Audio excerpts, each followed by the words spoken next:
نہ اہلوں کے ہاتھ میں ملک آتا ہے، ملک نیچے جاتا ہے تو پھر نواز شریف کو آوازیں دیتے ہیں کہ آؤ اور ملک کو ٹھیک کرو۔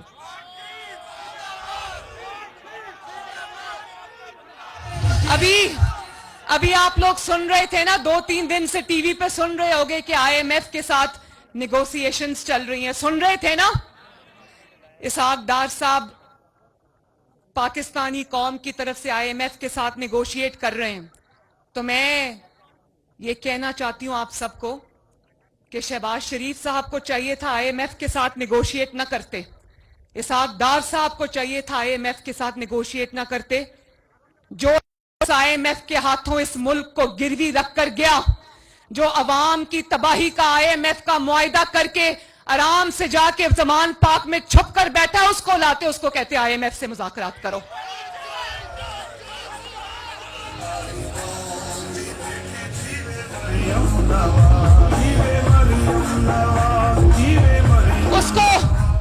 اس کو بٹھاتے نا ذرا آئی ایم ایف کے سامنے اور کہتے ذرا آئی ایم ایف کو بھی بتاؤ اور اس قوم کو بھی بتاؤ کہ آئی ایم ایف کے ہاتھوں ملک کیسے گروی رکھا، کیا شرائط طے کی کہ آج بھی معیشت سنبھلنے میں نہیں آ رہی، اور لوگوں کو بتاؤ کہ تمہاری 4 سال کی نااہلی کی وجہ سے آج قوم کو یہ دن دیکھنا پڑ رہا ہے۔ خود تو آرام سے جا کے زمان پاک کے بنکر میں بیٹھ گیا، عوام کے چولہے بجھ گئے۔ کیا تکلیف تھی جب 2013 سے لے کر 2017 تک نواز شریف نے بھی آئی ایم ایف کا ایک معاہدہ بھگتایا تھا، لیکن دل میں درد تھا نواز شریف کے، عوام کا درد تھا، عوام کے چولہوں پہ جو روٹی پکتی تھی اس کی تکلیف تھی نواز شریف کو۔ تو وہ آئی ایم ایف کا معاہدہ نہ صرف بھگتایا بلکہ پاکستان کی 75 سال کی تاریخ گواہ ہے، اور آپ سب گواہ ہو کہ نواز شریف کے 4 سال میں آٹا 1 روپیہ نہیں بڑا 35 روپے کلو پر رہا یا نہیں رہا؟ آئی ایم ایف کے معاہدے کے باوجود چینی 50 سے 55 روپے کلو رہی 4 سال یا نہیں رہی؟ ڈالر 100 سے نیچے رہا یا نہیں رہا؟ اور گھی 140 پہ رہا یا نہیں رہا؟ اور گروتھ، پاکستان کی گروتھ 6% پہ جا رہی تھی، پچھلے 4 سال کی نااہلی اور نالائکی سے زمین کے نیچے چلی گئی، مائنس میں گروتھ چلی گئی۔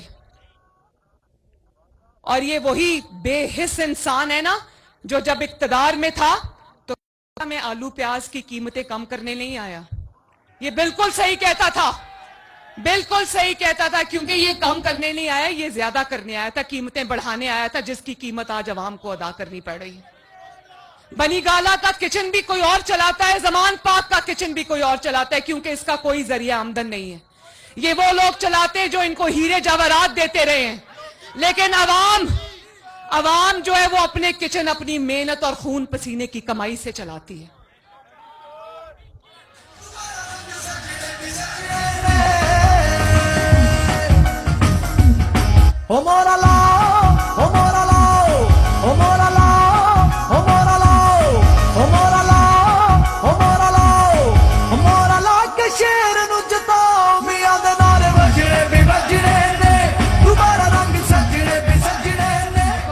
شریف صاحب عوام کے اس مجرم کو آئی ایم ایف کے کٹہرے میں بھی کھڑے کرے اور عوام کے کٹہرے میں بھی کھڑا کرو، اسے پوچھے کہ کیوں آئی ایم ایف کے ہاتھ یہ ملک کی گروی رکھ کے چلا گیا یہ ملک۔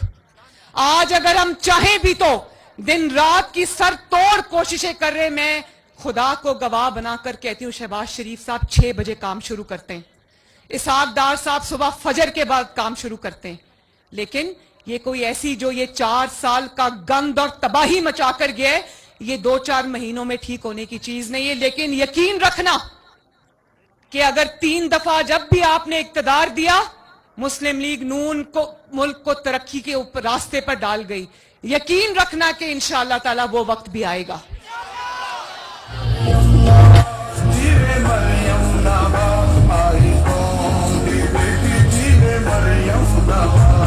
اور میں یہ بھی بتا دوں، یہ اگلے 5 سال کے اوپر نظر رکھ کے بیٹھا ہے، جس نے 4 سال میں ملک کا بیڑا غرق کر دیا، ایک کونے سے دوسرے کونے تک تباہی مچا دی۔ 4 سال میں اگر اگلے 5 سال بھی اس کو مل جاتے تو سوچو آپ سب کا کیا حال ہوتا۔ اور آج مان گیا ہے، کہتا ہے کہ ایوان صدر میں میں نے ملاقات کی تھی، تو اگر ملاقات کی تھی تو آج یاد آیا ملاقات کی تھی؟ وہ چپ کر کے چھپ چھپ کے رات کے اندھیرے میں ملاقات کیوں کی تھی؟ وہ اس لیے کی تھی کہ شاید دوبارہ سے سازش کرنے کا موقع مل جائے، اور وہ ملاقات کامیاب نہیں ہوئی تو آج سب میر جعفر بھی ہو گئے، میر صادق بھی ہو گئے۔ بات ہے، اور کل پرسوں سن رہی تھی، کہہ رہا تھا تالی ایک ہاتھ سے نہیں بجتی، اسٹیبلشمنٹ کو کہہ رہا تھا کہ میں نے تو تالی کے لیے ہاتھ آگے کیا ہوا ہے، دوسرا ہاتھ نہیں مل رہا۔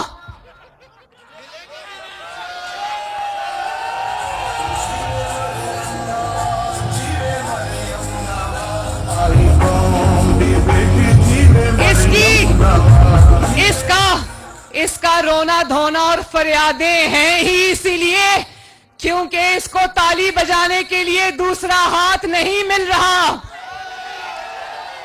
اور کیا کہتے ہو، مسلم لیگ نون الیکشن سے ڈرتی ہے؟ الیکشن سے وہ ڈرتا ہے جس کی جو سلیکٹ ہو کر آیا ہے۔ اب یہ تالی نہیں بجے گی۔ الیکشن سے سلیکشن والے ڈرتے ہیں، مسلم لیگ نون نہیں ڈرتی۔ اور آ کر دیکھو، تم زمان پاک میں چھپ کر بزدلوں کی طرح بیٹھے ہو، مسلم لیگ نون میدان میں الیکشن کی تیاری شروع کر چکی ہے، اور اللہ تعالیٰ کے فضل و کرم سے، آپ سب کی سپورٹ سے یہ الیکشن میں ہم اترے ہیں، الیکشن ہارنے کے لیے نہیں، الیکشن جیتنے کے لیے اترے ہیں۔